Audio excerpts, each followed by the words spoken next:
Hey, what's going on, everyone? Back with another knife overview. Today we're going to be looking at the Spiro carbon fiber Wharnie. So, quite the mouthful there. This is the pouch that it comes in. Just has the Asher Knives logo there. Open it up. These things, pretty dime a dozen, but it is nice that it comes with a case. The details on this knife: features a 3.2-inch blade, closed. It is 4.2 inches. This one's actually in S90V, so that's kind of cool or unique. I haven't messed with too many knives in S90V.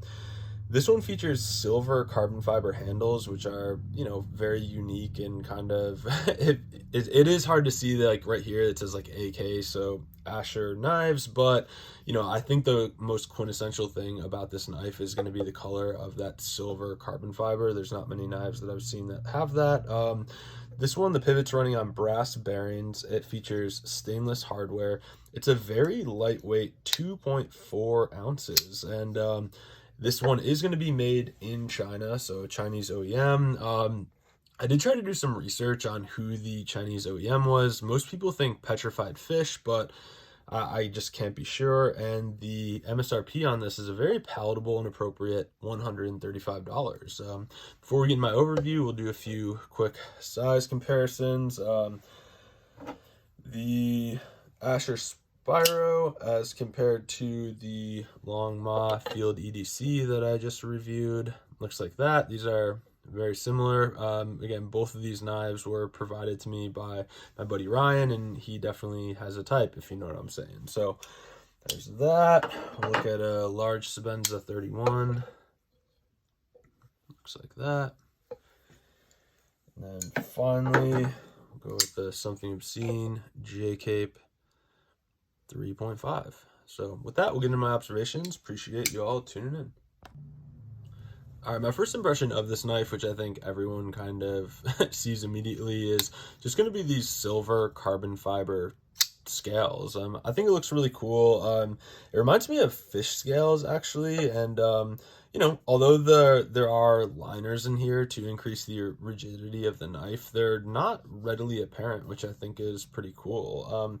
This one also features a matching carbon fiber backspacer, which you don't see that on a lot of knives. A lot of knives, to kind of balance out a little bit more, they'll put titanium or steel back here, but this one features a matching carbon fiber backspacer, which I think is really cool. It does have jimping in here, but it's not, it's negligible. It doesn't really do anything for the grip, but really nice looking knife overall.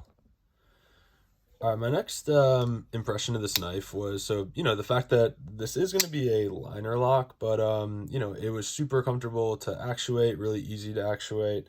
That's really nice to see. I love the through-hole fuller on this. To actuate this knife is very intuitive. Again, it's kind of like a bigger strider hole, as I call them. But, you get your middle finger kind of right up here, and it fires right open. I'm really happy with that, happy with the action. The carbon fiber handles are thick, but they are really nicely chamfered. They did a lot of nice, beveling the edges. There's no sharp edges. I will say that the blade stock is on the thin side, but it does make sense for a true EDC folder. This knife isn't designed for or expected to be a hard user. The next observation that I had was the paper clip here. We've seen this offered from Spyderco. I mean, Lord knows I have one on my Spyderco Spidey Chef, but I will say, all in all, like, having these paper clips, although they are really nice and lightweight, it does, I think it kind of makes it look a little bit cheap as a knife. So again, like, what do you care, like, form over function, etc. But that was just my impression, and from what I was reading about, so this is going to be tip up left or right hand carry, but the thing that I see, though, is like you're kind of relegated to this clip only. And from what I read on forums, there are people that are permanently modifying these handles to make it take a different clip. A lot of people, I mean, it's like very polarizing. People either love or hate these paperclip clips.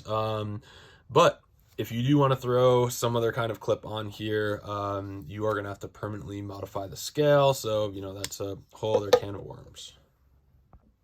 My last observation of the Asher Spiro carbon fiber Wharnie is going to be the jimping. So again, it is nice that they put jimping on this knife, but I almost would have liked to see it go up a little bit further, just given the size of this knife. Again, 3.2 inch blade, 4.2 inches closed.